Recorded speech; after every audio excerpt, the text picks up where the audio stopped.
We are here in the beautiful city of Traverse City, up here in northern Lower Michigan. We're going to check out some cool things to see and do here in Traverse City. Hey everyone, Scott of the Scott Man, and welcome. It is so great to be back here in Traverse City. It's been quite a while since I was last here. But we'll be checking out a lot of cool things. We'll first be starting off here in the Front Street District, which is like the main downtown district. We're going to head over to the Old Town District on the other side of the Boardman River, and then check out some other cool places around the Traverse City area before we finish off the video over at Old Mission Point. So yeah, but Traverse City got its name from the phrase "La Grande Traverse," which was a French phrase meaning the long crossing, which is basically referring to the gap between Norwood and Northport, Michigan. As we walk around Front Street, I'll tell you a little bit more about the city. The Traverse City area was settled by the Ottawa and the Ojibwe in the 18th century, and later was settled by European immigrants. By 1847, a community was already forming along the Boardman River, which is the main river which flows through Traverse City over from nearby Boardman Lake. In 1852, the town became Traverse City, which was founded by Perry Hanna. In 1864, a road through the forest was built to reach the city. Before this road was built, the city was only reachable by water. In the 1860s, people began coming here for summer getaways from other parts of the Midwest.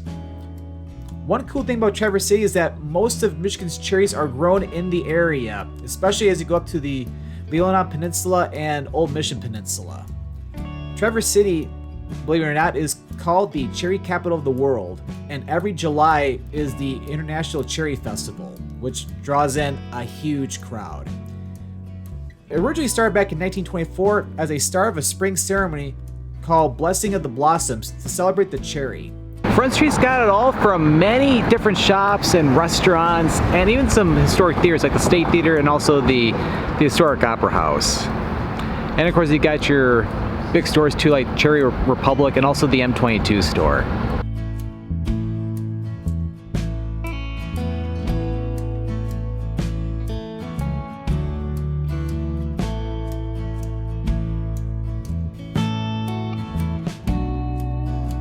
And what's nice about Traverse City is that you can get out of the main downtown area, you can come over by Grand Traverse Bay, get some spectacular views of the bay and the surrounding area. There's a lot of beautiful parks and a lot of beach along in here. As a matter of fact, over there you can see one of the many beaches.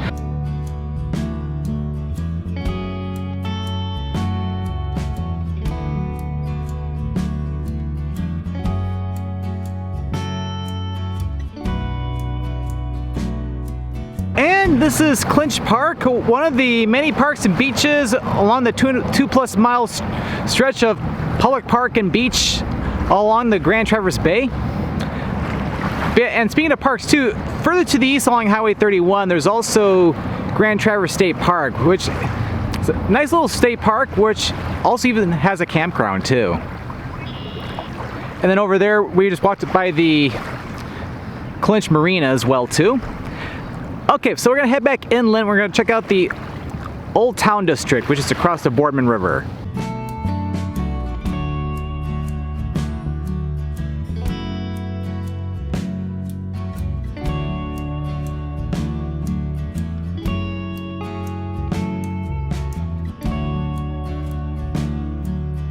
That was a nice little river walk. That continues all the way over along the Boardman River, heads over to Boardman Lake, but we'll head over there in a couple minutes. But first we're gonna head into the Old Town District.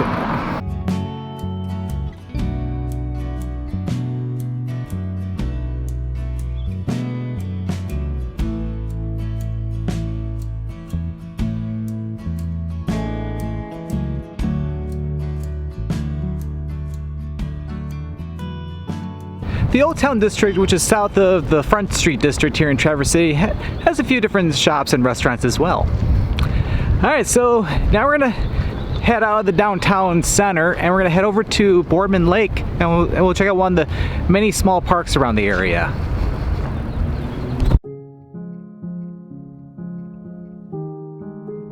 And we're here at Hull Park, which is located on the beautiful Boardman Lake. If we were to continue down the Riverwalk upstream, it would take us over to Boardman Lake.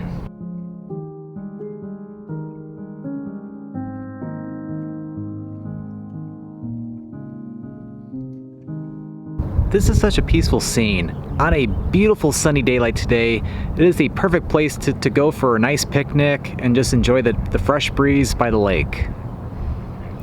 And not only that too, but on a day like today, you can also put your boat into the lake. There's a little boat ramp over that way. Alright, I'm starting to get a little hungry, so although I'm planning to do I'm doing a separate video on some restaurants here in Traverse City, but I'll talk about very briefly in this video.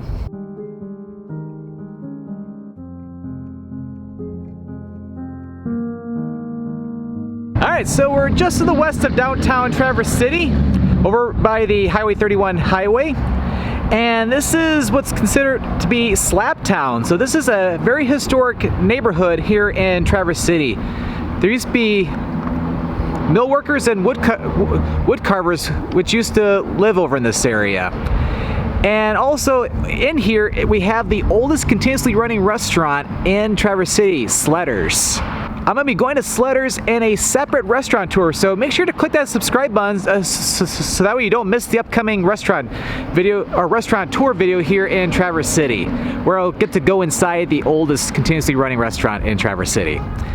But in the meantime, we will continue and check out some more cool things to see and do around the area.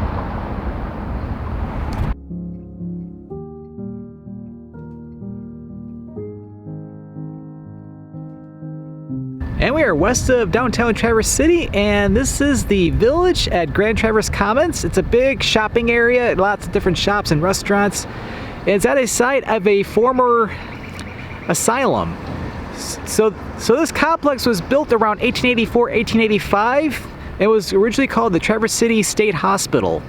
And it was founded by Dr. James Decker Munson, who believed in the philosophy, beauty is therapy. The former Traverse City State Hospital was completed in 1885 and was built in the Victorian Italianate style with over 8 million bricks from the local brickyard at Cedar Lake. Dr. Munson believed in the moral treatment of patients and that if patients were surrounded by a beautiful environment with the architecture to the grounds, their emotional and mental state will be uplifted. Each room had a view of the outside as well as a supply of light, sunshine, and fresh air. He wanted his patients to feel at home as physical restraints were forbidden except in the most extreme cases, and meals were served in dining rooms with fine china. Due to better drug therapies and the movement to smaller group homes, the facility shut down in 1989, but was later renovated and reborn as a complex of small shops and restaurants as well as residential condos. You can even take guided tours of the complex and learn more history than what I just told you about. Yeah, I gotta say, it's pretty cool. It's really interesting how you got a lot of really nice shops and restaurants in this complex when back in the day used to be an asylum. Let's continue our way out that way, and because there's a beautiful park we're going to check out next.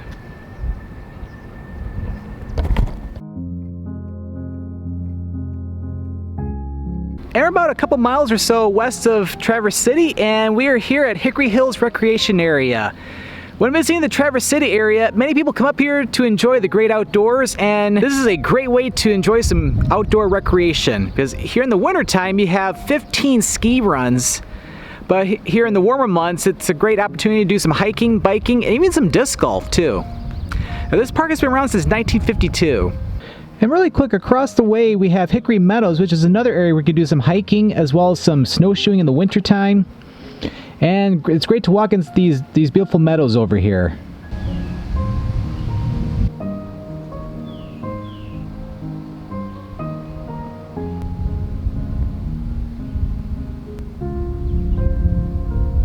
Yeah, what a beautiful park. But yeah, depending on some of the trails you go on, you get some pretty cool views too. Alright, so yeah, there's one more place I want to cover in this video, but we're going to have to go a little bit to the north of Traverse City, over to Old Mission Point. So let's head there and conclude the video.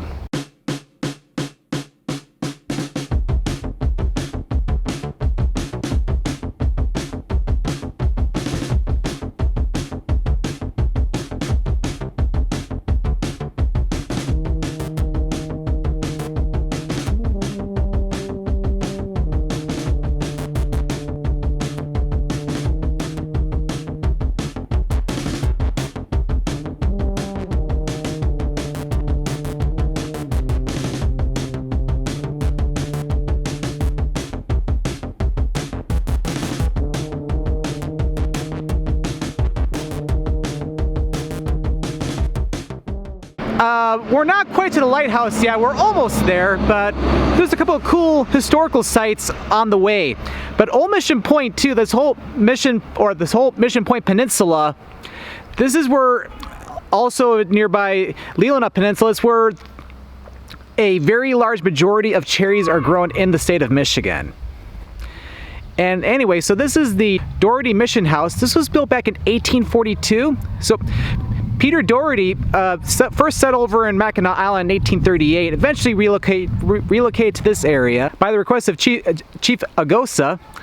And around 1839-1840, he was the one who was doing some first sketches of maps of the area. In this house, he not only delivered sermons and cared for the sick, but he also translated biblical lessons and scriptures into one of the Native American languages. After he and his family established a mission in Onema, this became the Old Mission House. And just down the street, we have a replica of the Old Mission Church, which the original was erected back in 1839 by the same Reverend Peter Doherty, who was also a Presbyterian missionary.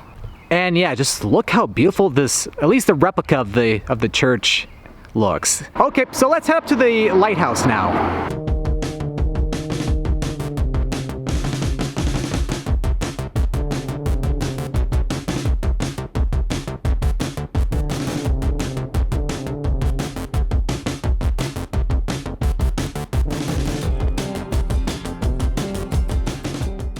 And we made it to our last stop. We're here at Lighthouse Park at the very tip of the peninsula. So we're about to see Mission Point Lighthouse, which is a very cool lighthouse, and we'll head over there momentarily, but I'm going to have to drop up my backpack and camera gear first because I'm not going to be able to fit all of that going up the light tower. This beautiful lighthouse stands at the very tip of the Old Mission Peninsula. It was built back in 1870 to warn ships away from the shoals which extend into Grand Traverse Bay. You can get some remarkable views of the bay from the tower. And here we are at the very tip of Old Mission Peninsula, over at the Mission Point Lighthouse. So this is where, the peninsula itself carves its way through the middle of Grand Traverse Bay, and over here is the continuation of the bay until it heads all the way out to Lake Michigan. But yeah, just look how clear the water is. Just a very beautiful sight. Traverse City is such a beautiful city to visit in northwest Michigan, even though technically Old Mission Point is like 15, 18 miles north of Traverse City, but it's close enough. But there's other cool attractions too. It's like, I know there's a children's museum for the kids that's just along M22 as you head out of Traverse City, and there's also, I think over near Acme, there's supposed to be like a historic music museum too, which you can check out. And of course all the great restaurants in Traverse City, and I'm doing a separate video on some great restaurants to check out in Traverse City. Near Traverse City, there is also Sleeping Bear Dunes and many cool attractions along the Leelanau Peninsula. I'll be covering that in a separate video. Well, I hope you enjoyed this video here in the Traverse City area. If you enjoyed this video, be sure to click that subscribe button to come along and join me for the adventure. And don't forget to click that notification bell so that way you know when a new video goes live. Well, thanks for watching, and this is Scott, or the Scott Man, signing out here from the Old Mission Peninsula here in northwest Michigan.